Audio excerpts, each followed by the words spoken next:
अन्य सदस्यों से कहूंगा नहीं, चलिए अब सभी माननीय सदस्य कहूंगा कि हर विषय पे हर माननीय सदस्य को आज होने के बावजूद भी मौका नहीं दिया जा सकता, लेकिन सभी सदस्यों को समय समय पे मौका मिलता रहता है। इसलिए माननीय गृह मंत्री जी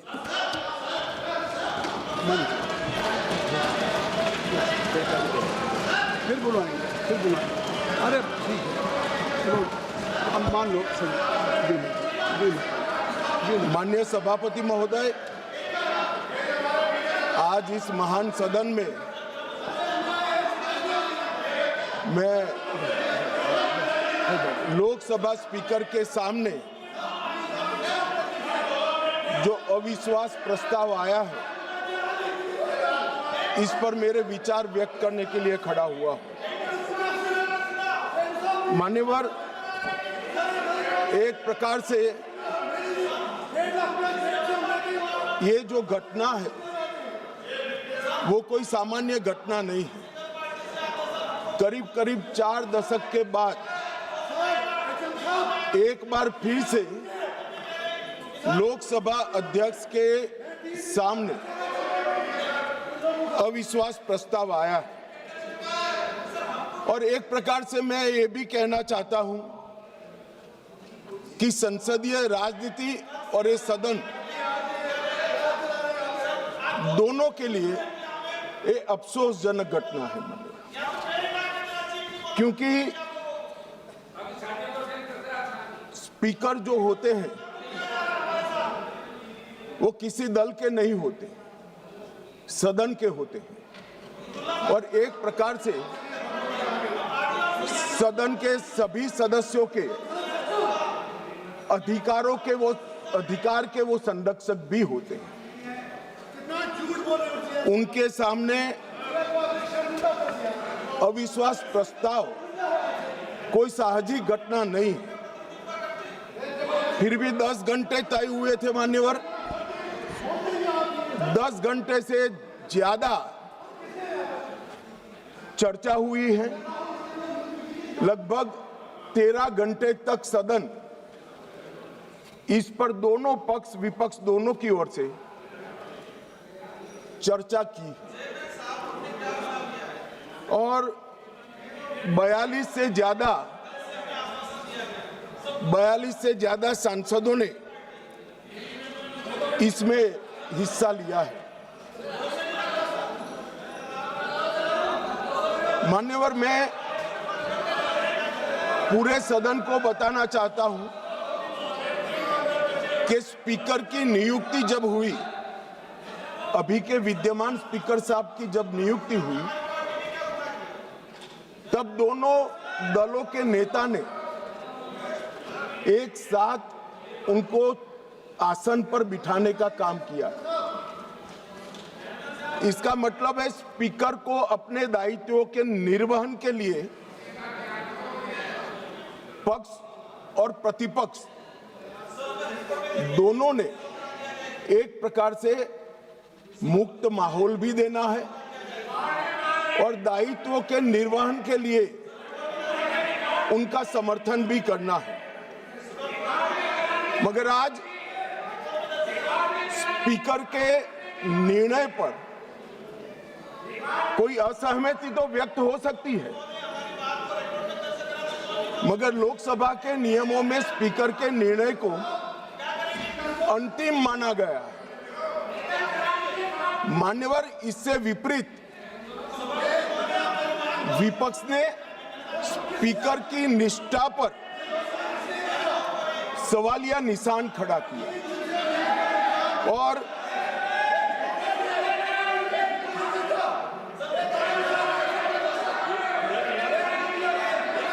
अगर आप रिकॉर्ड में आना चाहते हैं, रोड साहब, आप लोग रिकॉर्ड में आना चाहते हैं तो मैं अलाउ कर रहा हूं कि लिखित अपना भाषण कर दें, तो रिकॉर्ड में आ जाएगा।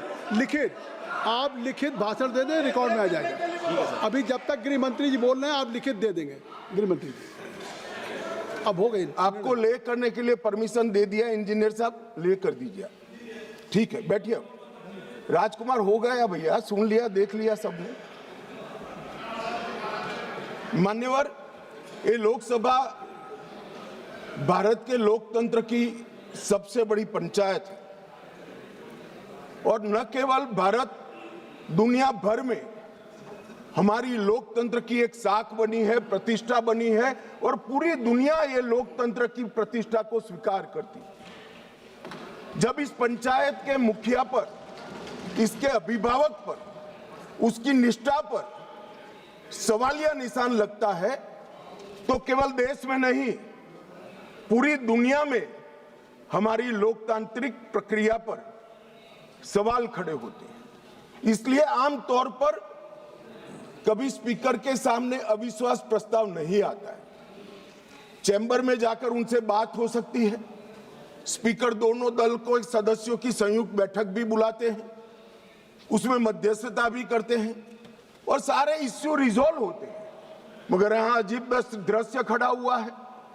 चैम्बर में जाते हैं तो स्पीकर साहब की सुरक्षा को चिंता और न हो, इस प्रकार का माहौल खड़ा कर दिया जाता है। इससे शर्मनाक कोई चीज नहीं हो सकती।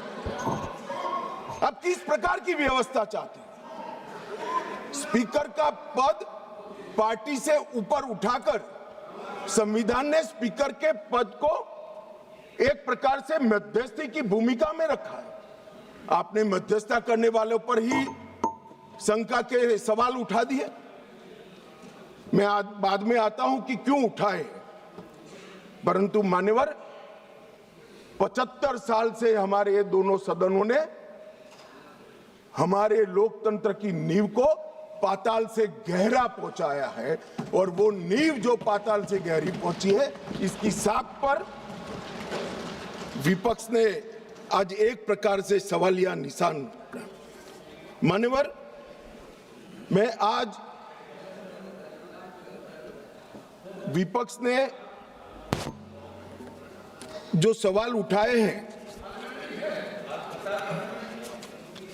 उस पर भी बाद में बात करूंगा, मगर मैं पहले कहना चाहता हूं, मान्यवर, हमारा जो स्पिरिट है और जो इस सदन का एक प्रकार से इतिहास भी है, सदन आपसी विश्वास से चलता है।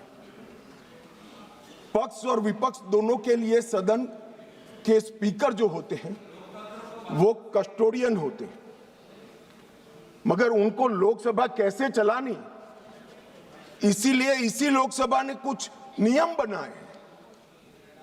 हम हमारे अधिकार के लिए बात कर सकते हैं, हम भी कर सकते हैं, विपक्ष के मित्र भी कर सकते हैं, मगर ये सदन कोई मेला नहीं है। सदन के अंदर सदन के चलाने के नियमों के अनुसार खड़ा होकर बोलना पड़ता है। मानिए, जो सदन के नियम परमिट नहीं करते हैं उस हिसाब से बोलने का किसी को अधिकार नहीं है, कोई भी हो इसको अधिकार नहीं है। जब आप सदन के नियमों को, लोकसभा को चलाने के नियमों को नजरअंदाज करोगे तो स्पीकर का पवित्र दायित्व है कि कोई भी सदस्य हो इसको रोके, टोके और निकाल कर बाहर करे। माने, और ये जो अधिकार है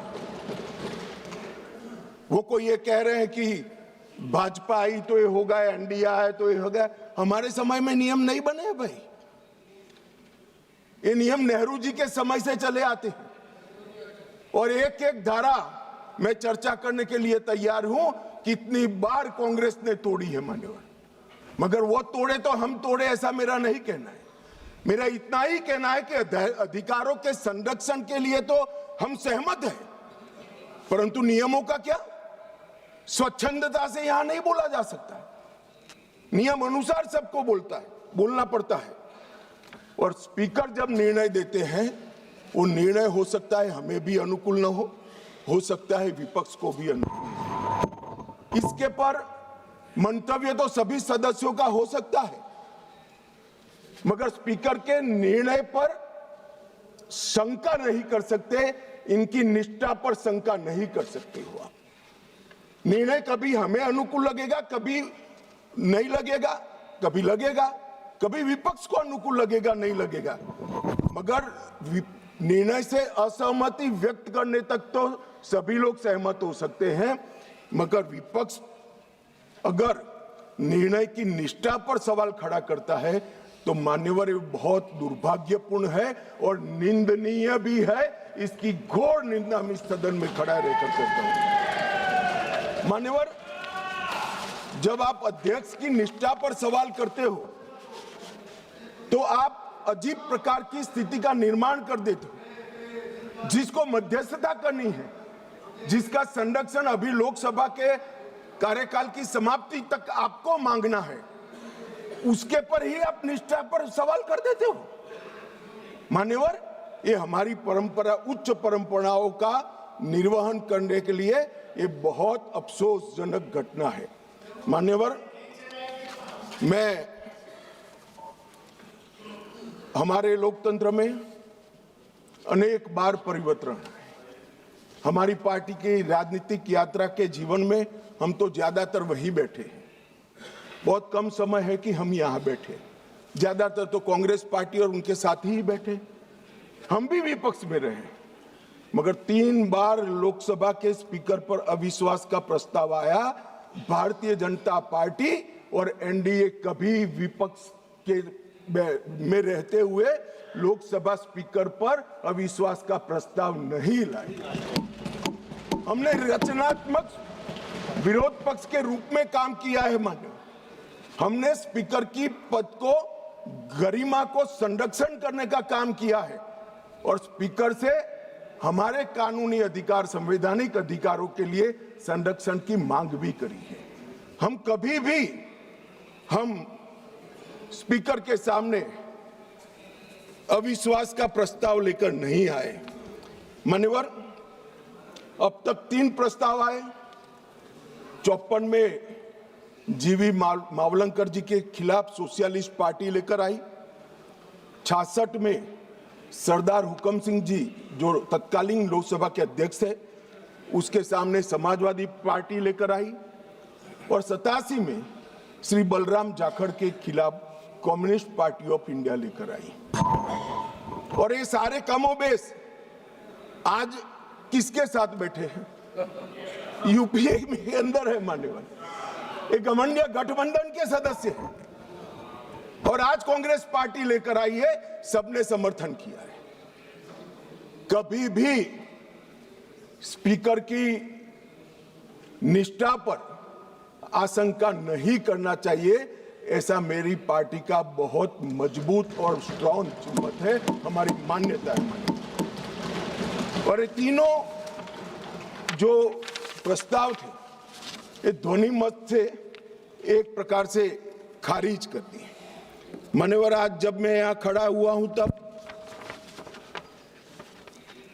राजनीतिक आरोप एक भी नहीं करूंगा। करे हुए राजनीतिक आरोपों का जवाब जरूर दूंगा, कस कर दूंगा, परंतु मैं राजनीतिक आरोप एक भी नहीं करूंगा। मान्यवर, हम सब स्पीकर के महत्व को जानते हैं। लोकसभा के अध्यक्ष विधायी न्यायशास्त्र के सर्वोच्च न्यायाधीश होते हैं। उनके कार्यवाही के बारे में करे हुए फैसलों में सर्वोच्च अदालत भी दखल नहीं कर सकती। मान्यवर, ये प्रोटेक्शन उनको संविधान ने दिया हुआ है और वो इसलिए दिया है कि स्पीकर निर्भीक रूप से अपना काम कर सके। और अध्यक्ष का प्रथम कर्तव्य होता है कि व्यवस्था और शिष्टाचार को बनाए रखना। दूसरा कर्तव्य है सभी को मौका देना और न्यायपूर्ण व्यवहार करना। परंतु प्रथम कर्तव्य क्या बताया गया? प्रथम कर्तव्य बताया गया कि यहां पर व्यवस्था और शिष्टाचार बता देना, बनाए रखना। अब शिष्टाचार क्या होता है? शिष्टाचार ये है मान्यवर कि ये लोकसभा, ये सदन चलाने के नियमों के अनुसार चले। अब कोई भी व्यक्ति खड़ा हो जाता है और अपनी मुंसफी से कुछ भी बोलेगा, स्पीकर को बिठा देना पड़ेगा। यहां विषय तय होते हैं मान्यवर। आज मैं यहां पर स्पीकर साहब के खिलाफ अविश्वास के प्रस्ताव पर बोल रहा हूं, तो मैं माओवाद इस देश में समाप्त हो रहा है इस पर लेक्चर नहीं दे सकता। मैं दूंगा तो आपको बिठा देना पड़ेगा, फिर आप कहोगे देखो आप मुझे बोलने नहीं देते हो। अरे भाई, यहां नियमों से बोलना पड़ता है। और कितने वरिष्ठ सदस्य, मुझे तो अभी भी नहीं मालूम पड़ता, शशि थरूर जैसे बैठे, बालू साहब बैठे, क्यों नहीं सिखाते इनको सब?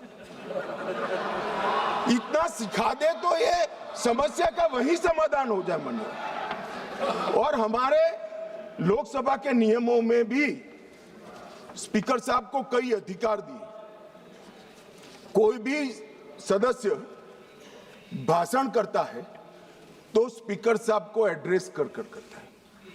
स्पीकर के माध्यम से, लोकसभा अध्यक्ष के माध्यम से विपक्ष सत्ताधारी पक्ष को कुछ कह सकता है और स्पीकर साहब के माध्यम से सत्ताधारी पक्ष विपक्ष पर कुछ आरोप लगा सकता है।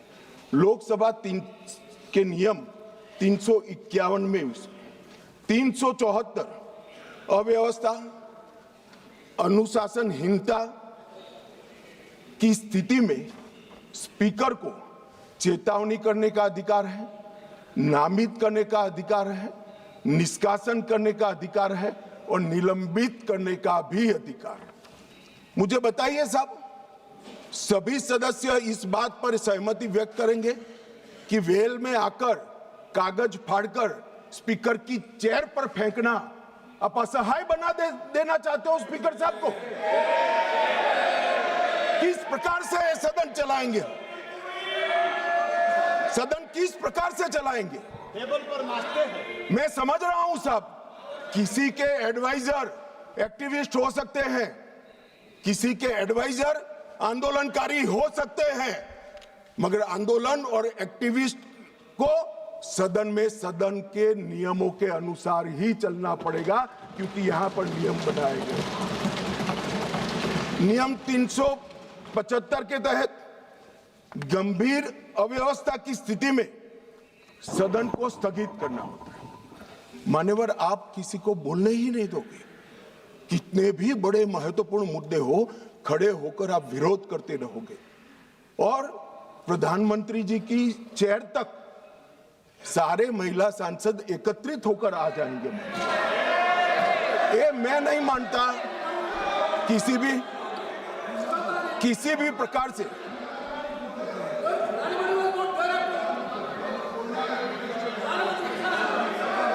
प्रधानमंत्री की चेयर होती है भाई।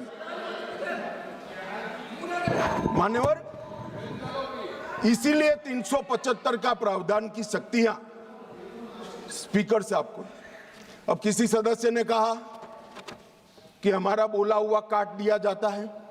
मान्यवर, 380 के अधीन स्पीकर साहब को अधिकार है असंसदीय शब्दों या टिप्पणियों को कार्यवाही से हटाने का अधिकार दिया है। प्रयास तो करना चाहिए कि असंसदीय शब्दों या टिप्पणियों का प्रयोग न हो, मगर कई बार वक्ता लय में कर जाते हैं, कुछ जानबूझकर भी करते हैं। मगर लय में की हुई असंसदीय टिप्पणियां संसद के इतिहास में रखनी चाहिए क्या? कोई नहीं कहेगा रखनी चाहिए। असंसदीय टिप्पणियां संसद के इतिहास में रखने से आने वाले दिन के सांसद भी यही संस्कार लेकर जाएंगे। जब व्यवधान आता है और हटा दिया जाता है तो वो अपने आप, मैंने भी पढ़ा है विधानसभा में जब पहली बार विधायक बना कि ये क्या हटा दिया, तो मालूम पड़ता है कि ये शब्द हटा दिया जो असंसदीय है, मुझे नहीं बोलना है। मगर यहां तो आग्रह है कि हम कोई भी भाषा का प्रयोग करें, इसको रखने दीजिए। ऐसे सदन नहीं चलता। ये सदन के असंसदीय शब्दों का लिस्ट कोई एक कार्यकाल में नहीं बना है मान्यवर। असंसदीय शब्दों का लिस्ट जब से सदन का अस्तित्व आया तब से लेकर आज तक इस उच्च शासन पर बैठे हुए अनेक महानुभावों के बनाते बनाते बना है, और वो सबको बाध्यकारी, हमें भी है और विपक्ष को भी है। अगर आप कहते हैं कि सदन चलाने के नियम और असंसदीय शब्दों का लिस्ट हमें बाध्यकारी नहीं है, तो ऐसा नहीं होगा। आपको अधिकार दिया है, संविधान ने अधिकार दिया है, मगर कोई विशेषाधिकार नहीं दिया है। इमरजेंसी नहीं है भैया। कोई विशेषाधिकार नहीं है। अधिकार का संरक्षण कर सकते हैं, मगर विशेषाधिकार के मुगालते में जो लोग जीते हैं उनको उनकी पार्टी और जनता भी संरक्षण नहीं देती है। इसलिए छोटे छोटे छोटे छोटे छोटे छोटे होते जा रहे हैं। मान्यवर, लोकसभा स्पीकर उनके अध्यक्ष, उनका महत्व सदन, देश और अंतर्राष्ट्रीय स्तर पर है। वो एक प्रकार से पीठासीन अधिकारी मात्र नहीं है, हमारी विधायी चेतना और हमारे लोकतंत्र के गरिमा का प्रतीक स्पीकर होता है। जब आप उसके खिलाफ निष्ठा पर सवाल उठाते हो तो आप विधायी चेतना और लोकतंत्र की गरिमा पर सवाल उठा रहे हो। और मान्यवर, ये अंतर उनको आप लाइए ना, प्रधानमंत्री जी के खिलाफ अविश्वास का प्रस्ताव लाइए, कोई विरोध नहीं कर रहा। हम मुद्दों पर चर्चा, यहां पर भी मैं मुद्दों पर जवाब दूंगा, परंतु हम मुद्दों पर जवाब देंगे।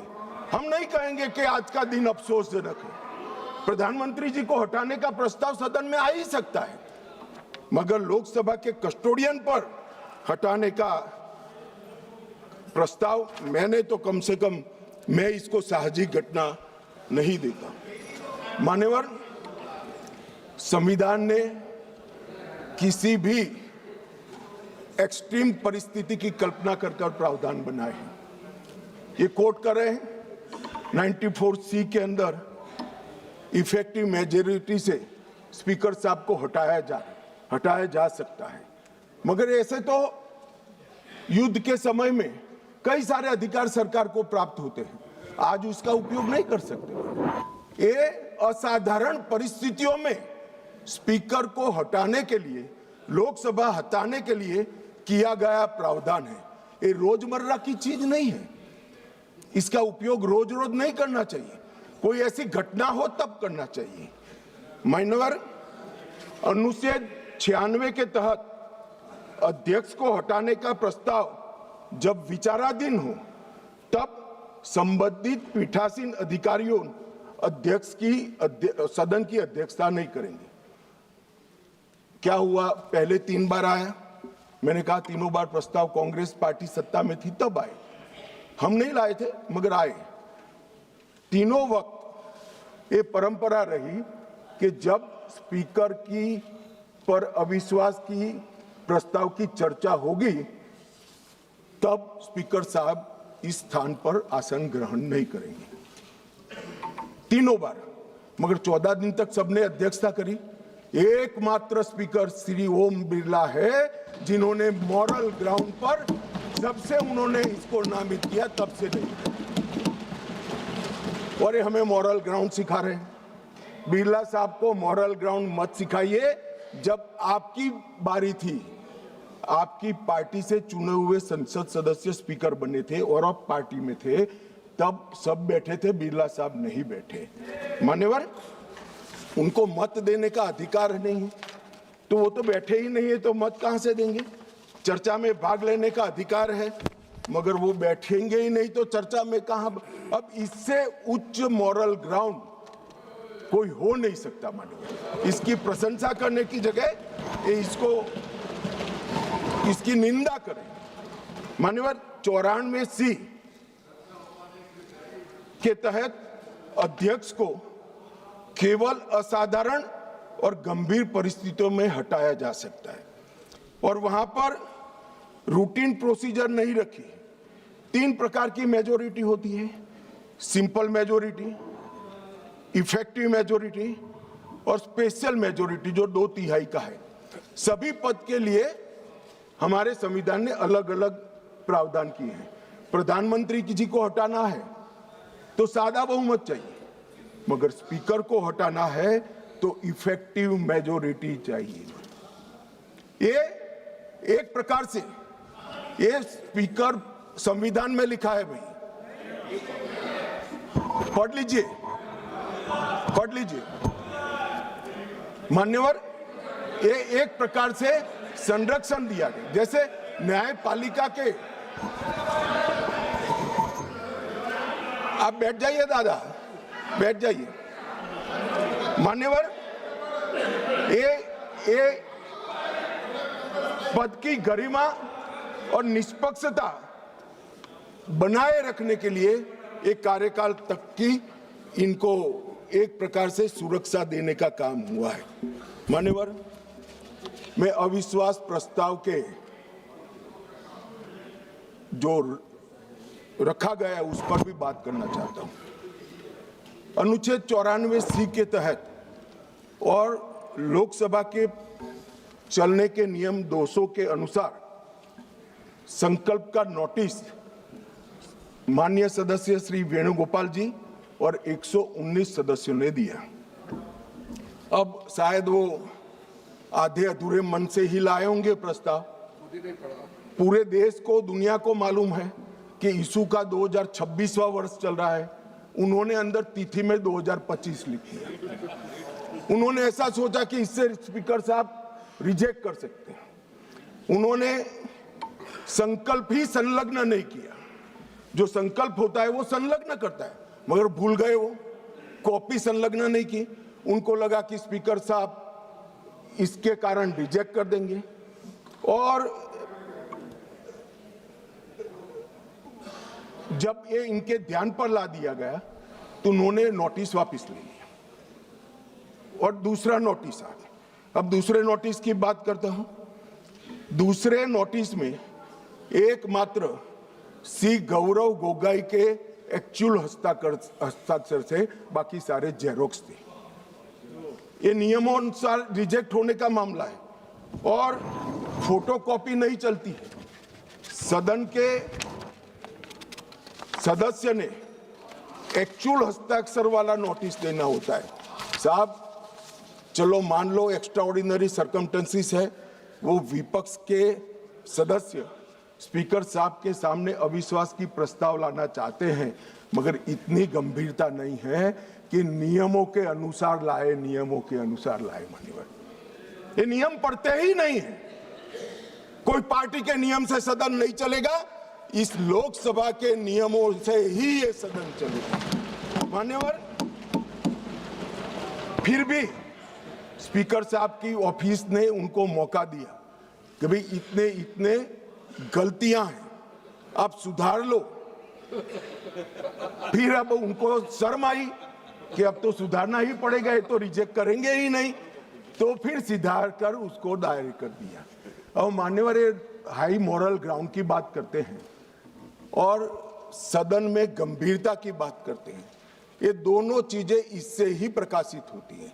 हाई मॉरल ग्राउंड ये है कि दो बार नियम अनुसार अविश्वास का प्रस्ताव न होने के बावजूद श्रीमान बिरला जी ने, हमारे अध्यक्ष जी ने उनको मौका देकर नोटिस सुधारने के लिए मौका दिया। और गंभीरता की बात है, 4 दशक के बाद जिस नियम का उपयोग करके प्रस्ताव आया, वो प्रस्ताव नियम अनुसार ही नहीं है। ये नियम को मानते ही नहीं है मान्यवर, और फिर कहते हैं कि हमें बोलने नहीं देते, हमें बोलने नहीं देते। मान्यवर, क्या कुछ सदस्यों ने कहा कि माइक के कारण आया है, माइक बंद हो रहा है। अभी गिरिराज जी भी खड़े होकर बोल रहे थे पप्पू जी के खिलाफ, तो माइक बंद कर दिया। गिरिराज जी का भी बंद होता है मंत्री होने के बावजूद। ऐसा नहीं है भाई, ये सदन नियमों से चलता है और जो नियम अनुसार नहीं करेगा, डिसिप्लिन से नहीं करेगा, उसका माइक बंद ही हो जाएगा और उसका माइक बंद हो ही जाना चाहिए।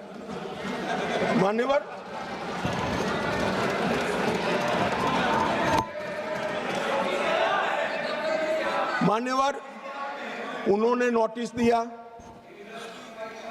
अंतराल के बाद सदन फिर से शुरू हुआ। 9 तारीख को 14 दिन समाप्त हो गए। अब वो प्रस्ताव किसका था? तो विपक्ष का था। हम तो तैयारी कर आए थे, स्पीकर साहब चेयर पर भी नहीं बैठे। उनके खुद के प्रस्ताव के प्रति भी वो गंभीर नहीं है। जिस दिन उनका लाया हुआ प्रस्ताव, जो 4 दशक के बाद रूल्स का उपयोग कर लाए थे, वो प्रस्ताव की चर्चा करने की जगह उन्होंने सदन को बिखेर देने का काम किया। इससे ज्यादा शर्मनाक घटना कोई नहीं हो सकती। आपके आपके खुद के प्रस्ताव पर आप चर्चा नहीं करना चाहते हो और फिर कहोगे हमें बोलने नहीं देते। बिजनेस एडवाइजरी कमेटी ने सबकी सहमति से 9 तारीख मुकर्रर की थी मान्यवर, वो भी बैठे थे। हम सबको मालूम है बोलने के विषय बिजनेस एडवाइजरी कमेटी तय करती है, सदन का बिजनेस एडवाइजरी कमेटी करती है। आपकी सहमति से 9 तारीख को आया और ये इससे सहमत नहीं, सदन को डिस्पर्स कर लिए मान्यवर। और मैंने तो साहब ये कितनी गंभीरता है मैं बताता हूं। इन्होंने पूरे भाषण मैंने ध्यानपूर्वक पढ़े भी है, सुने भी है मान्यवर। 80% से ज्यादा भाषण स्पीकर के कंडक्ट पर नहीं है, सरकार का विरोध करने के लिए। अरे भले आदमी, सरकार का विरोध करने के लिए ढेर सारी धाराएं हैं, ढेर सारे नियम हैं। आप सरकार का विरोध करने के लिए आज लोकतंत्र के गरिमा का प्रतीक लोकसभा स्पीकर पर आप सवालिया निशान देते। मान्यवर, कल भी कहा कि कैसे हुआ। मान्यवर, तीनों बार लोकसभा के स्पीकर के खिलाफ जब अविश्वास प्रस्ताव आया, डेप्यूटी स्पीकर ने इसको संचालित किया। अब ये कल अभी कहेंगे, कल भी कह रहे थे आपने डेप्यूटी स्पीकर अपॉइंट भी नहीं किया। मान्यवर, 66 और उसके बाद आने वाले अविश्वास प्रस्ताव बलराम जाखड़ साहब के पास आया। दोनों वक्त डेप्यूटी स्पीकर थे, पद खाली नहीं था, डेप्यूटी स्पीकर रखे थे, मगर दोनों कांग्रेस पार्टी ने ही अपने रख दिए थे साहब। अब ये कहते हैं कि डेप्यूटी स्पीकर पर हमारा अधिकार है। दोनों समय डेप्यूटी स्पीकर कांग्रेस पार्टी ने अपने खुद के रखे थे। आपको स्थान खाली है, इसका मुद्दा उठाने का अधिकार ही नहीं है। आपने तो विपक्ष का स्थान अपने सदस्य से भर दिया था। ये क्या उठाते हैं मुद्दे साहब, और ये कांग्रेस पार्टी का कैरेक्टर है। मैं आज इसमें जाना नहीं चाहता, अगर विरोध करेंगे तो जाऊंगा भी मान्यवर। फिर उन्होंने कहा भाई एसवी के राव आपकी पार्टी के सदस्य थे और दोनों बार एसवी के राव उपाध्यक्ष थे।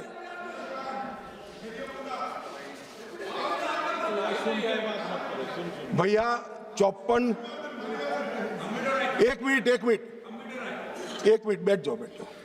1954 उपाध्यक्ष श्री एम अनंतशयनम अयंगर कांग्रेस पार्टी के थे। 1966 एसवी के राव उपाध्यक्ष, वो भी कांग्रेस पार्टी के थे। आप तो विपक्ष को इसका भी, हमने तो कम से कम खाली रखा है आपके लिए, आपने तो खाली भी नहीं रखा, सत्ताधारी पार्टी से ही भर दिया।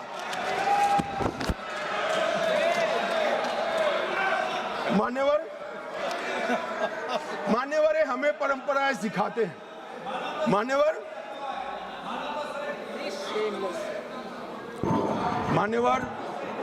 मैं विद्यमान लोकसभा स्पीकर साहब के लिए भी कुछ जरूर कहना चाहता हूं। मान्यवर, 16वीं लोकसभा में 331 बैठकें थी, 17वीं लोकसभा में 274 और 25 से अब तक 25 तक 103 बैठकें हुई। 25 में बजट सत्र जो था 118% उत्पादकता वाला हुआ। इंदिरा गांधी जी के समय से अब तक एवरेज उत्पादकता 16वीं लोकसभा की 91%, 17वीं की 91% और 18वीं की इतने डिस्टर्बेंस के बावजूद भी 91% रही है। मैक्सिमम स्पीकर साहब के कार्यकाल के अंदर एक हुआ है। शून्यकाल की अवधि को अध्यक्ष जी ने 5 घंटे तक पहुंचाया। साहब, मुझे भी विधायक सांसद रहते हुए 30 साल हुए, मैंने कभी नहीं देखा रात को 12 बजे तक सदस्यों को शून्यकाल उठाने का मौका हमारे स्पीकर, लोकसभा स्पीकर 202 सांसदों को मान्यवर प्रश्न उठाने का मौका मिला और 19 में जुलाई में 161 सांसदों को शून्यकाल उठाने का मौका दिया गया मान्यवर। अब ये कहते हैं मौका नहीं मिलता है मान्यवर। नई आवाजों को प्रोत्साहन करना भी स्पीकर का एक नैतिक दायित्व होता है। 19 में रिकॉर्ड 78 महिलाएं संसद में चुनकर आई। सभी महिला सांसदों को बोलने का अधिकार सरेक को 78 की 78 महिला सांसदों को बोलने का अधिकार हमारे स्पीकर साहब ने दिया है। बिरला जी के आग्रह से सदन के अंदर क्षेत्रीय भाषाओं का उपयोग भी बढ़ा और लगभग 14 भाषाओं में भाषण यहां पर करा गया। मान्यवर, ये बहुत बड़ी बात। सदस्य अपनी भाषा में बात कर सकता है और पहली बार अनुवाद की पैनल पूरी हुई है मान्यवर, और ये बहुत बड़ी बात है। डिजिटल संसद 2.0 लगभग 8000 घंटे का ऑडियो विजुअल रिकॉर्डिंग डिजिटल कर दिया गया है। आज युवाओं को संसद की भाषण और चर्चाएं सुननी है तो वो डिजिटली मान्यवर उपलब्ध है। राष्ट्रीय ई विधान एप्लीकेशन पूरी लोकसभा को पेपरलेस करने की दिशा में हम आगे बढ़ चुके हैं। और मान्यवर, राष्ट्रमंडल अध्यक्षों के पीठासीन अधिकारियों का 28वां जो सम्मेलन हुआ, इसमें बिरला साहब के भाषण को उपस्थित सभी संसद के स्पीकर्स ने इसकी बुरी प्रशंसा कर संसद की बढ़ा है। बिरला साहब ने ही बिल पर प्री सेशन ब्रीफिंग करने का अवसर सांसदों को दिया और सबसे बड़ी बात, अंग्रेजों के समय में बनी हुई संसद से हम भारत की आजादी के बाद बनी हुई संसद में भी बिरला साहब की मान्यवर, ये मैं इसलिए बता रहा हूं कि इसमें से कोई चीज उनकी मंशा से नहीं की है, सबको सर्वसहमति से किया है। मान्यवर, पूरे देश भर में भारतीय जनता पार्टी की छवि खंडित करने के लिए एक प्रचार चल रहा है। उन्हें बोलने नहीं दिया जाता, मगर मैं जो लोग ये प्रयास करें उनको कहना चाहता हूं, इससे भारतीय जनता पार्टी की छवि खंडित नहीं होती। क्योंकि कौन बोलेगा, कितना बोलेगा, कब बोलेगा और क्या बोलेगा, वो निर्णय सत्ताधारी पार्टी नहीं कर सकती। मान्यवर, आप करते हो, ये स्पीकर करते हैं। जब आप सुन लो ना, सुन लो, पहले सुन लो। मान्यवर, मैं स्पष्ट करना चाहता हूं कि हमने कभी विपक्ष की आवाज दबाने का काम नहीं किया। और ये लोग जो अभी मेरी आवाज दबाने का प्रयास कर रहे हैं, उनको मैं कहना चाहता हूं, विपक्ष की आवाज दबाने का काम तो 1975 में हुआ था, जब समूचा विपक्ष जेल के अंदर बंद कर दिया गया। ये विपक्ष की आवाज दबाना कहते हैं मान्यवर। और ये नियमों के अनुसार सदन चलाने का दायित्व मान्यवर स्पीकर का होता है। और ये स्पीकर को जो दायित्व दिया है वो लोकसभा के नियमों के तहत दिया है, जो बिरला साहब के समय में नहीं बने। 349 इनकी अविश्वास की प्रस्ताव में जिस स्पीकर के अधिकार के कारण अविश्वास प्रस्ताव लाए, मैं सब स्पष्ट करना चाहता हूं। सदन में सदस्य का समग्र आचरण कैसा हो वो तय करने का अधिकार नियम संख्या 349 में पीठ को दिया है, आसन को दिया है। बोलते वक्त भाषा, प्रासंगिकता और मर्यादा तीनों उसका निर्णय करने का काम मान्यवर अध्यक्ष जी को दिया है। मैंने पहले भी कहा कि मैं आज यहाँ स्पीकर साहब के अविश्वास के प्रस्ताव पर बोल रहा हूँ, तो इस देश में माओवाद समाप्ति के कगार पर आया, इस पर नहीं बोल सकता, इसकी प्रासंगिकता नहीं है मान्यवर।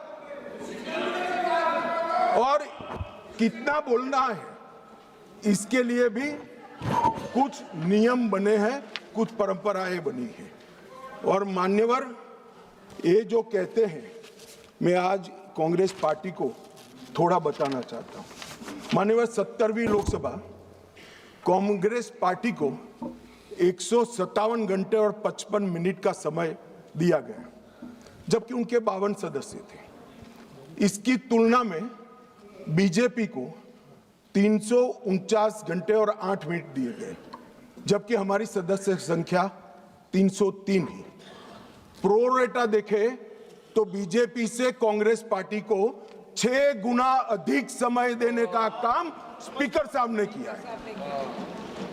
मगर साहब, सीन कैसा है?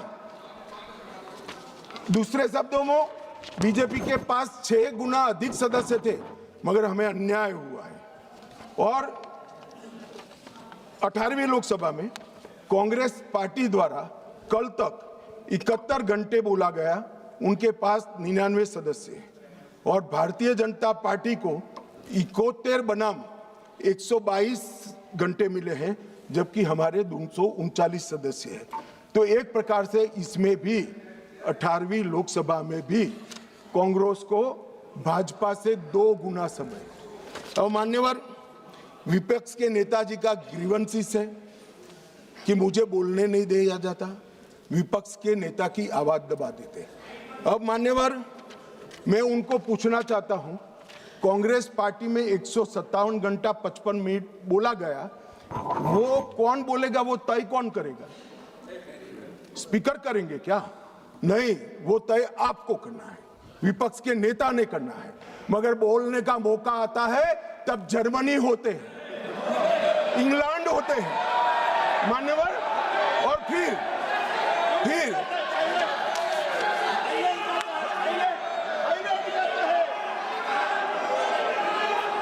मान्यवर फिर कंप्लेन करते हैं। 18वीं लोकसभा में मान्यवर, 18वीं लोकसभा में 157 घंटे और 55 मिनट कांग्रेस पार्टी के सदस्य बोले। मैं आपके माध्यम से विपक्ष के नेता को पूछना चाहता हूं, आप कितना बोले? क्यों नहीं बोले? कौन से स्पीकर ने रोका था आपको? कोई नहीं रोक सकता। एक गलत प्रचार किया जा सकता है, किया जा रहा है लोकसभा को बदनाम करने को। मान्यवर, 18वीं लोकसभा में, इस लोकसभा में जो सदन अभी अस्तित्व में है, 71 घंटा दिया गया आपको। कितना बोले भाई? और क्यों नहीं बोले? वो तो आपका अधिकार है, कौन बोलेगा? अरे वो छोड़िए साहब, विपक्ष के नेता की पार्टी लोकसभा स्पीकर पर अविश्वास का प्रस्ताव लेकर आई है, उस पर भी विपक्ष के नेता कुछ नहीं बोलते हैं। तो भैया क्यों लाए हो प्रस्ताव? मान्यवर, ये बोलने नहीं देते हैं, वो ठीक नहीं है। वो बोलना नहीं चाहते हैं, और बोलना चाहते हैं तो नियम अनुसार बोलना नहीं आता है। ये कोई सभा नहीं है, यहां पर हर सदस्य ने लोकसभा के नियमों के अनुसार बोलना है। अब उन्होंने कहा, कल माननीय सदस्य वेणुगोपाल जी ने मुद्दा उठाया, 40 बार या 38 बार जो बोले, मुझे फिगर याद नहीं है, विपक्ष के नेता को टोका गया, रोका गया।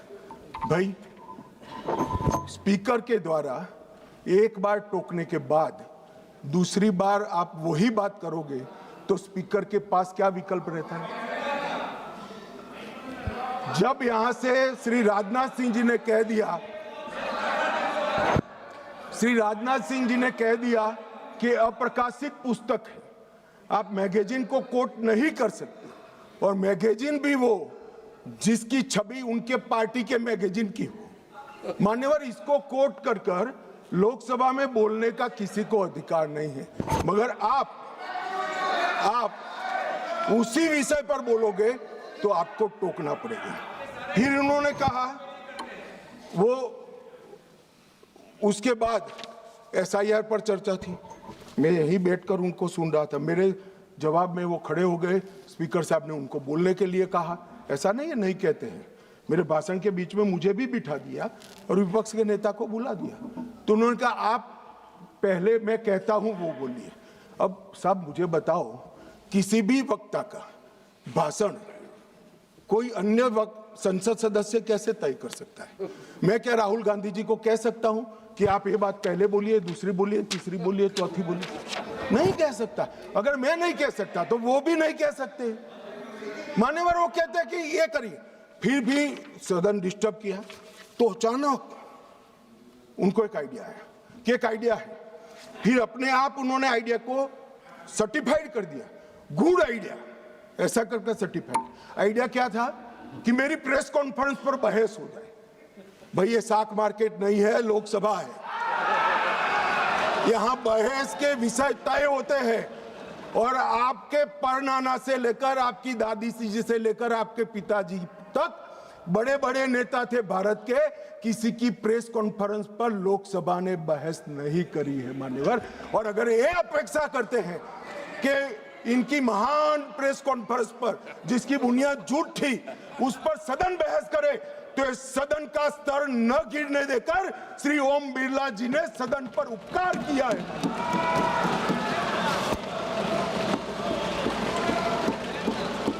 और मान्यवर, मैं सिर्फ ये सदन की बात नहीं करता। 70वीं लोकसभा में विपक्ष को 40% समय दिया गया, समूचे विपक्ष को, जो प्रोरेटा से 2.5% ज्यादा है।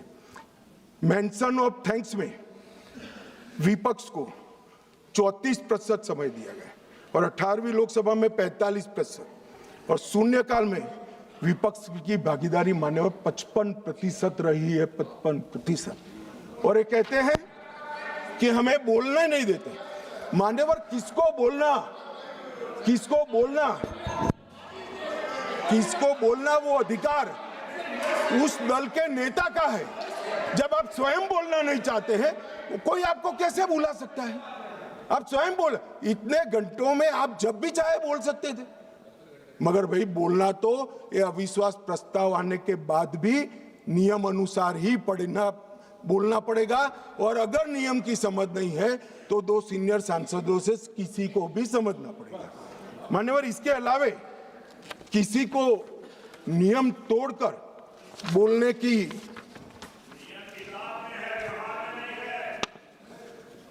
ये व्यवहार पर भी आता हूं, थोड़ी देर ठहर जाइए। मान्यवर,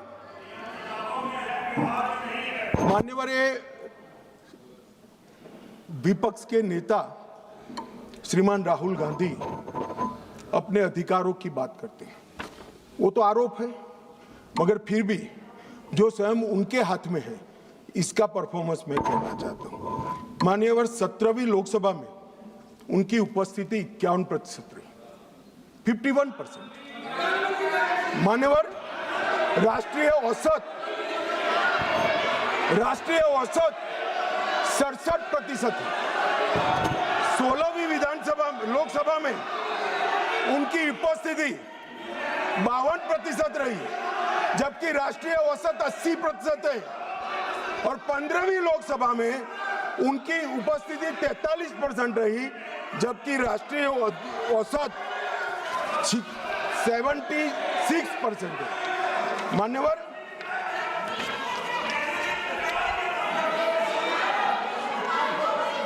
ये तो सब ऑन रिकॉर्ड है ना। मान्यवर, ये मुझे बोलने नहीं देते। देखिए, देखो साहब, ये मुझे बोलने नहीं देते।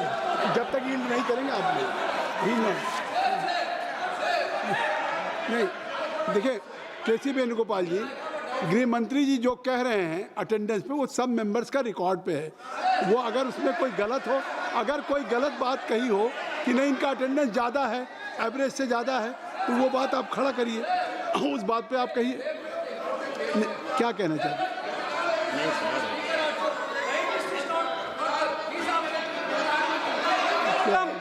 Sir, is this non-confidence motion against LOP or Speaker, sir? नहीं, I thought that Home Minister is talking about the non-confidence He's motion quite against aware. LOP. He's quite Complaint aware. against LOP. No, he's Sir, quite this aware is that non-confidence motion against This Speaker. is no Not confidence against motion LOP. against the Speaker. And it has been brought by your Congress party. Now गृह मंत्री जी, माननीय गृह मंत्री, अरे छोड़िए, तो वो नहीं बोलेंगे। नहीं, गृह मंत्री जी, अगर गृह मंत्री जी बता रहे हैं कि क्या अटेंडेंस है उनकी, तो वो बात करेक्ट है, फैक्चुअल है गृह मंत्री जी। अब आप माननीय अध्यक्ष जी, 16वीं लोकसभा में 2014, 15, 17 और 18 एक भी राष्ट्रपति के अभिभाषण के धन्यवाद पर इन्होंने हिस्सा नहीं लिया। 16वीं लोकसभा में पूरी लोकसभा बजट पर की एक भी चर्चा में इन्होंने हिस्सा नहीं लिया मान्यवर। और एक भी, सुनो, अब सुनना पड़ेगा, एक भी मान्यवर सरकारी विधेयक पर चर्चा में हिस्सा नहीं लिया है। ये कहते हैं हमें बोलने नहीं देते मान्यवर। 16वीं लोकसभा में और 17वीं लोकसभा में 19, 20 और 21 राष्ट्रपति अभिभाषण पर हिस्सा नहीं लिया।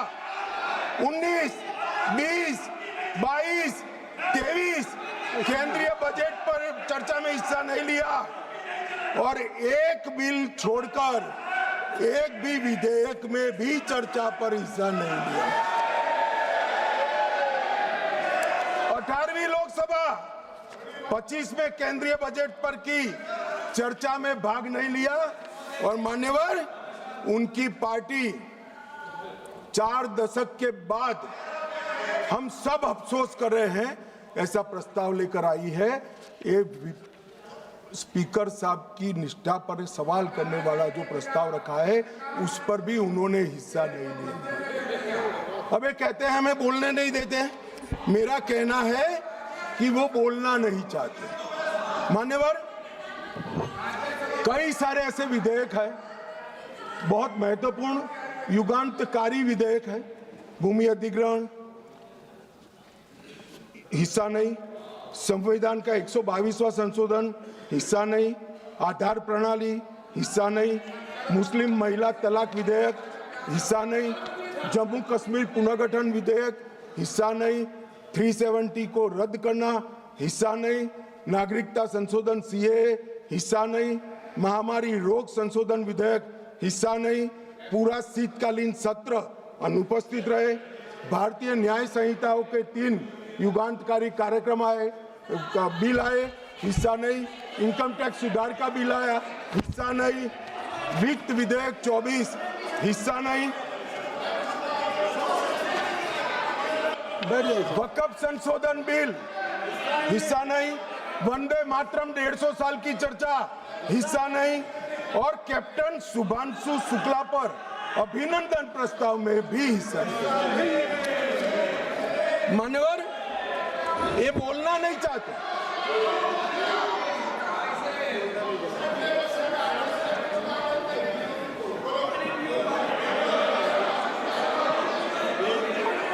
आप बैठ जाएं। दादा, ममता दीदी टिकट काट देगी, बैठ जाओ। बैठ जाओ, स्वागत है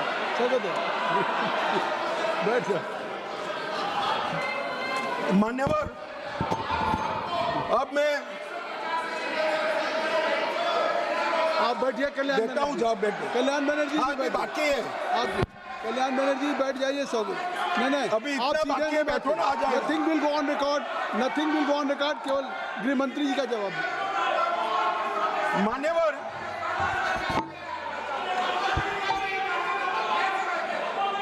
आप गृह मंत्री जी जवाब दें। गृह मंत्री जी आप जवाब दें। मान्यवर, राहुल गांधी जी माननीय विपक्ष के नेता, कांग्रेस पार्टी के भी बड़े नेता, हो सकता है कि अपनी पार्टी के प्रचार के लिए उनको देश भर में कहीं पर भी जाना पड़ता है। और उस वक्त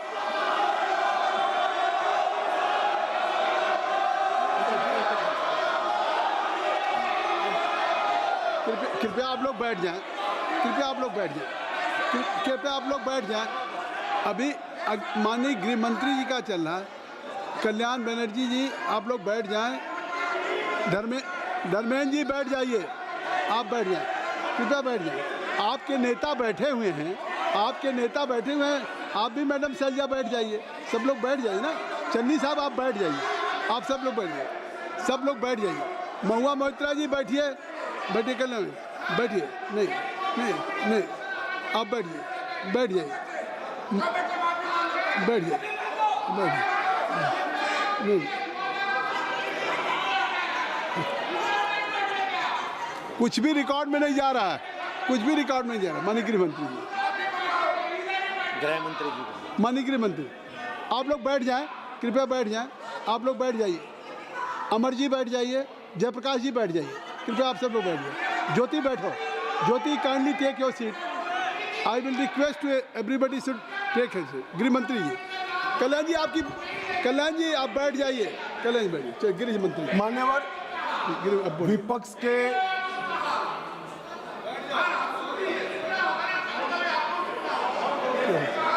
मान्यवर विपक्ष के नेता राहुल गांधी जी कांग्रेस पार्टी के भी बड़े नेता हैं। कई बार सार्वजनिक जीवन में ऑब्जर्व किया जाता है, लोकसभा चलती हो और पार्टी के बड़े कार्यक्रम लगते हैं, चुनाव लगता है और वरिष्ठ नेताओं को, जनता को अपनी पार्टी के विचार बताने के लिए, अपने प्रचार के लिए जाना पड़ता है। बहुत स्वाभाविक घटना है, सिर्फ राहुल जी के साथ नहीं हुआ, अनेक नेताओं के पास। मगर इसमें रसप्रद ये है कि यहां नहीं थे तो कहां थे। मान्यवर शीतकालीन सत्र 2025 वो जर्मनी की यात्रा पर थे। बजट सत्र 25 वियतनाम की यात्रा पर थे। बजट सत्र 23 इंग्लैंड की यात्रा पर थे। बजट सत्र 18 सिंगापुर और मलेशिया की यात्रा पर थे। मॉनसून सत्र 20 विदेश यात्रा पर थे। बजट सत्र 15 इसमें से 60 दिन विदेश यात्रा में रहे। अब सब एक भयंकर कोइंसिडेंट है। जब जब भी बजट सत्र आता है या महत्वपूर्ण सत्र आता है, उनकी विदेश यात्रा लग जाती है और फिर कहते हैं हमें बोलने नहीं देते। भाई विदेश से सदन में कैसे बोलोगे बताओ भाई, कोई मुझे समझा दे। मान्यवर, जो आदमी जर्मनी में है, इंग्लैंड में है, सिंगापुर में है, वो यहाँ कैसे बोलेगा? यहाँ वीडियो कॉन्फ्रेंस का कोई प्रावधान नहीं है मान्यवर, वरना तो वीडियो कॉन्फ्रेंस से भी उनको बुलवा देते। और मान्यवर, आज जब विपक्ष स्पीकर साहब के कंडक्ट पर सवाल खड़ा कर रहा है, कंडक्ट सिर्फ स्पीकर का नहीं देखा जाता। ये सदन पक्ष, प्रतिपक्ष और स्पीकर और माननीय राष्ट्रपति महोदया, ये सब मिलकर सदन बनता है। तो स्पीकर के कंडक्ट की टीका कर रहे हो, आपके कंडक्ट पर भी तो कभी बात करो। ये क्या हुआ मान्यवर? यहां पर ट्रेजरी बेंच पर प्रधानमंत्री बैठे, दौड़ के आकर गले लग जाना, ऐसा कभी नहीं हुआ मान्यवर। कभी ऐसा नहीं हुआ कि सत्ताधारी पक्ष के सदस्यों के सामने फ्लाइंग किस करोगे। कभी ऐसा नहीं हुआ सदन में आंख मटकाओगे मान्यवर। मुझे तो बोलने में मान्यवर, ये कंडक्ट जो है, ये कंडक्ट जो है वो स्पीकर साहब के कंडक्ट पर सवाल उठा रहे हैं। मैं इनको पूछना चाहता हूं, एक मिनट माननीय गृह मंत्री जी, माननीय गृह मंत्री जी, गृह मंत्री जी, माननीय गृह मंत्री जी, एक मिनट।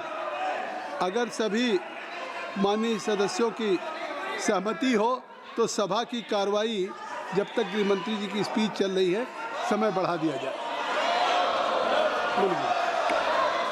मान्यवर, किसी भी के सामने हम एक उंगली दिखाते हैं तो 4 उंगलियां अपने सामने उठती है।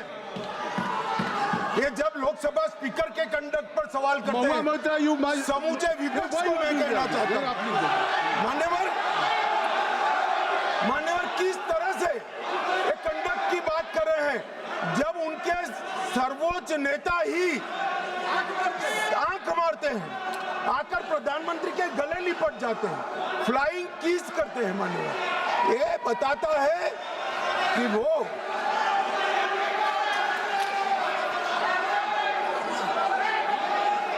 provoking. No, you are provoking. No, please. No. Nothing will go on with that. I will request. You are provoking. Mauva Moitra is provoking. Kindly, please. No.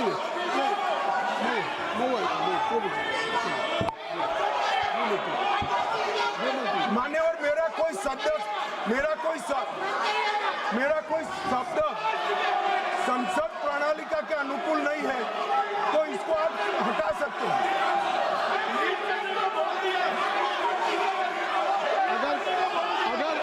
अगर कोई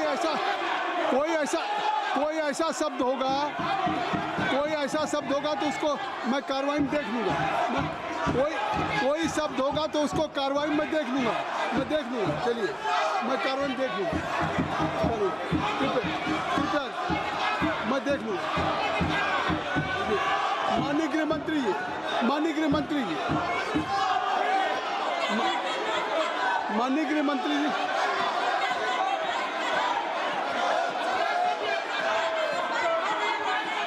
गृह मंत्री जी को बुलाइए। माननीय गृह मंत्री जी, सर कोई शब्द मेरा असंसदीय हो तो कृपया इसको डिलीट कर दीजिए। मैं माननीय गृह मंत्री जी के आप सुन लें, माननीय गृह मंत्री जी के जो वक्तव्य हैं उसको मैं कार्रवाई में देख लूंगा। अगर कोई शब्द असंसदीय होगा तो मैं उसको कार्रवाई का हिस्सा नहीं बनने दूंगा। माननीय गृह मंत्री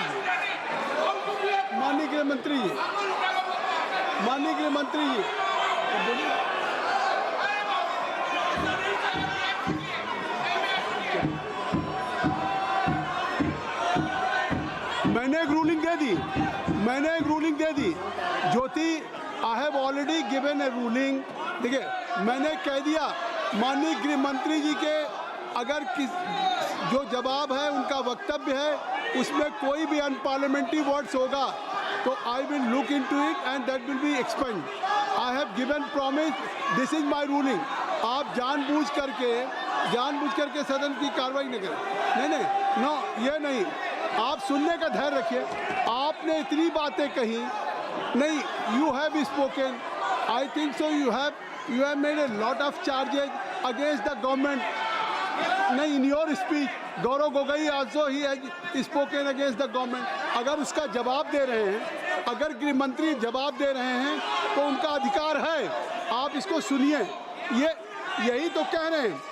नहीं, सदन नियमों से चलेगा, सदन परंपराओं से चलेगा। नहीं, आखिर आप बोले, आपको किसी ने डिस्टर्ब नहीं किया। गौरव जी, मेरी रिक्वेस्ट सुन लें। आप ज्योति चलो, मैं कह रहा हूँ, आप कृपया चलें।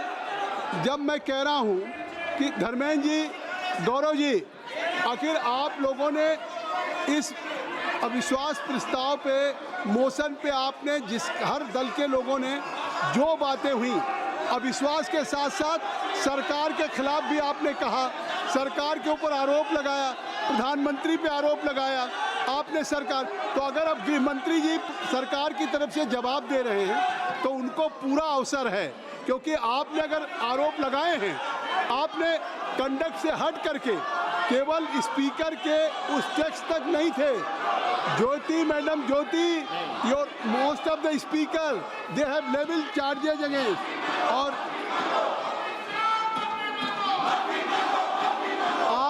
आप ये नहीं सुनना चाहते हैं, इसका मतलब है कि सच्चाई नहीं सुनना चाहते। आप सच्चाई नहीं सुनना चाहते। अगर गृह मंत्री जी जो कह रहे हैं फैक्चुअल कह रहे हैं, अगर उनकी अटेंडेंस की बात हो या और सारी बातें, कितना पार्टिसिपेट किया है, हर आदमी को अधिकार है। अगर मेंबर ऑफ पार्लियामेंट एलओपी हो, चाहे रूलिंग पार्टी का कोई हो, ये देश की जनता को अगर अधिकार है पूरा जानने का कि इन्होंने कितना डिबेट में भाग लिया। तो इसलिए आप गृह मंत्री का जवाब सुनिए। आपने चार्जेस लगाए नहीं, आप ये क्या बात, ये कौन सी बात, किस बात पे, किस बात पे? कोई सवाल नहीं। माननीय गृह मंत्री जी, माननीय गृह मंत्री जी,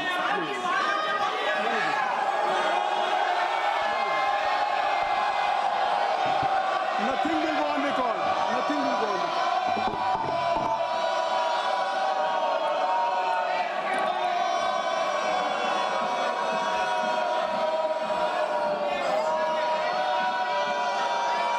मान्यवर, जब विपक्ष के सदस्य श्री गौरव गोगोई भाषण कर रहे थे, उन्होंने किया कि हम चीन की सीमा की चर्चा करना चाहते थे। एक अप्रकाशित पुस्तक के रेफरेंस से चर्चा करना चाहते थे, आपने करने नहीं दिया। मगर मैं पूरी कांग्रेस पार्टी को पूछना चाहता हूं कि अक्साई चीन का 38,000 वर्ग किलोमीटर क्षेत्र किसके समय में चीन हड़प गया? कांग्रेस पार्टी के समय में हड़प गया। और साहब, उस वक्त विपक्ष को प्रधानमंत्री जी ने जवाब क्या दिया? श्री जवाहरलाल नेहरू ने, कि वहां घास का एक तिनका भी नहीं उगता है। ये तो उनकी मानसिकता है। 1962 में चीन पूरा नैफा पढ़ा लिया। नेहरू जी ने कहा, my heart goes out to the people of Assam. Assam को बाय बाय कह दिया मान्यवर। इनके समय में चीन ने भारत का एक बहुत बड़ा क्षेत्र हड़प लिया, और वो चीन की बात कर रहे हैं। मान्यवर, जब कांग्रेस के रक्षा मंत्री एंटोनी जी यहाँ थे, उन्होंने कहा 6 सितंबर 2013 को देश की संसद में कहा कि सीमा पर सड़कें बनाएंगे तो दुश्मन अंदर आ जाएगा। तो सेनाएं किसके लिए है मान्यवर? और स्वयं लीडर ऑपोजिशन लोकलाओ में हमारे और चीन की सेनाएं आमने सामने थी। वो चीनी दूतावास में मुफ्त मीटिंग कर रहे। पहले तो उन्होंने डिनाई किया, पर चीनी दूतावास जब इसका कंफर्मेशन किया तो उन्होंने कहा जानकारी लेने के लिए गए। अरे जानकारी लेनी थी तो रक्षा मंत्री जी को मिलते, प्रधानमंत्री जी को मिलते, राष्ट्रपति जी को मिलते। चीन के दूतावास से जानकारी आप लेना चाहते हो मान्यवर? वर्ष 2005-6 में राजीव गांधी फाउंडेशन को चीनी दूतावास से 1 करोड़ 35 लाख रुपया का अनुदान मिला।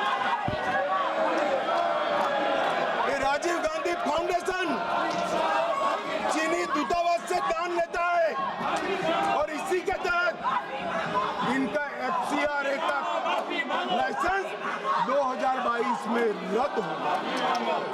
अब मुझे बताएं कांग्रेस के लोग कि ये पैसों से क्या रिसर्च किया गया?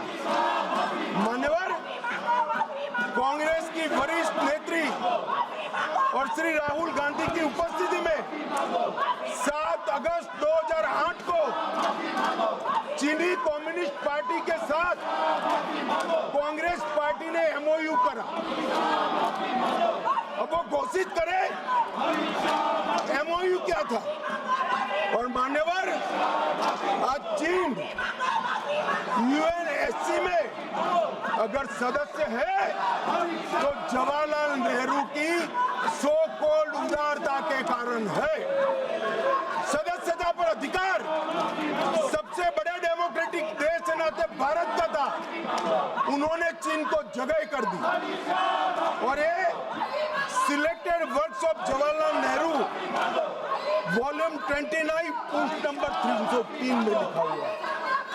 मान्यवर, मैं आज यहाँ कहने आया हूँ, इन्होंने कहा कि अमेरिका के डील में भारत के किसानों का नुकसान हुआ है। मैं स्पष्टता करना चाहता हूँ, भारत के किसानों का कोई नुकसान एक भी डील के अंदर नहीं हुआ। ये सर्वदा झूठ फैलाया जाता है। भारत के किसानों का नुकसान तो WTO में 2013 में आपने किया था। अंतरिम पीस क्लॉज को स्वीकार कर लिया, जिसको हमारी आज की वित्त मंत्री जब व्यापार मंत्री थी तब इसको वो असहमति व्यक्त कर आई, इसलिए आज हमारे किसान बचे हुए। अभी मान्यवर यहाँ पर AI समिट हुआ, 80 देशों के AI के एक्सपर्ट और बड़ी बड़ी कंपनियां आई, 20 से ज्यादा देशों के राष्ट्राध्यक्ष आई और कांग्रेस अपनी परंपरा के तहत कपड़े उतारकर वहां पर प्रदर्शन कर रही है और कहते हैं कि प्रदर्शन का अधिकार है। दिल्ली में प्रदर्शन के लिए जंतर मंतर का स्थान तय किया गया है और ये जंतर मंतर का स्थान प्रदर्शन करने का स्थान है। अब जहां 22 राज्यों के अध्यक्ष बैठे हैं, राष्ट्राध्यक्ष बैठे हैं, वहां जाकर भारत की शान बिगाड़ने का काम। मान्यवर, भाजपा का विरोध करते ये भारत का विरोध करने लगे और ये जो प्रस्ताव है लोकसभा के स्पीकर के सामने, वो भी इसलिए लाए हैं कि कहीं से भी चुनाव में इनको सफलता नहीं मिली। चुनाव आयोग पर सब शंका उठाना, सुप्रीम कोर्ट पर शंका उठाना, न्यायपालिका पर शंका उठाना, एजेंसियों पर शंका उठाना और स्पीकर की चेयर पर भी शंका करना, एक टोटल नकारात्मक मोड में कांग्रेस आ गई है मन में और इसलिए ये सदन बहुमत के साथ एक भटका दिखाई पड़ता है कि इस प्रस्ताव को बहुमत के साथ खारिज कर दिया जाए।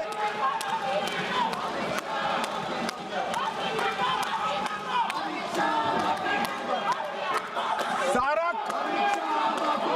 खारिज कर दिया जाए और स्पीकर के पद की गरिमा को पुनः प्रस्तावित कर बिरला जी के नेतृत्व में ही ये सदन 24 तक इस लोकसभा के अंत तक चले, ऐसी मेरी सभी सदस्यों से विनम्र प्रार्थना है। धन्यवाद। श्री मोहम्मद जावेद साहब।